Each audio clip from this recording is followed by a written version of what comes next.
Well, not a day passes when someone on the left doesn't call the president a dictator. But for some, because they're against dictators, but for some reason, they don't have much to say about China, home of actual dictators, a country whose human rights record remains atrocious, even as it grows more powerful economically. In the far west of China, as many as 1 million Muslims have been detained in concentration camps, while Beijing has used restrictive laws and the mass immigration of ethnic Chinese to the region to stamp out their native culture. Christians, meanwhile, and other faiths face repression as well, but big tech and other American companies that do business in China don't seem to care at all. They're happy to profit from all of this. Senator Marco Rubio is one of the very few lawmakers who does care, and we recently talked to him about it.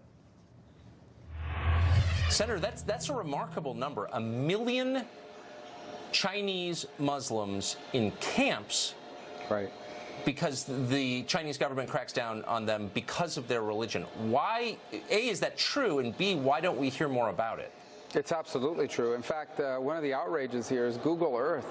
Pictures from Google Earth show us these camps, and so we read these reports about Google looking to partner up with China again, going back to China, but it's their own pictures that have revealed this reality to the world. They open these places up, they call them re-education camps, where they're basically forcing people to change their names and do all sorts of things. By the way, there's no history of radicalism among this community of Uyghurs. That's the first point. But here's the outrage. Number one, American companies and Western companies that have sold them surveillance technology, that have allowed them to sort of put people through some of this, including an American DNA company. They're collecting the DNA of these individuals, by the way, as well, forcefully, and using potentially American technology to do it. And what about the Arab world and the Muslim world and all these countries in the Middle East? Not a single one of them. You know, they're the first to stand up and speak when there's a ban on travel or this or that, but they've been totally silent on this issue, and the answer is money. There's all this Chinese money flowing all over the world. They're bribing governments, and in this case, buying their silence on this atrocious, outrageous human rights violations that give us insight into the true nature of the regime of President Xi in China. That is remarkable. So the government of Saudi Arabia, government of Egypt, two of the largest Arab governments in the world, they have not pressured China to stop cracking down on Muslims? In fact, it's not mentioned at all in international forums either. Last week, finally, for the first time, they were confronted with it, and the Chinese were forced to answer some questions by an international organism, but not by some of these countries, many of whom have said very little of anything. And if they've said it, it's been very benign, nothing forceful. In essence, if there were 1 million people of any religion being rounded up anywhere in the world by a Western nation, I assure you, you would be hearing all about it, and rightfully so.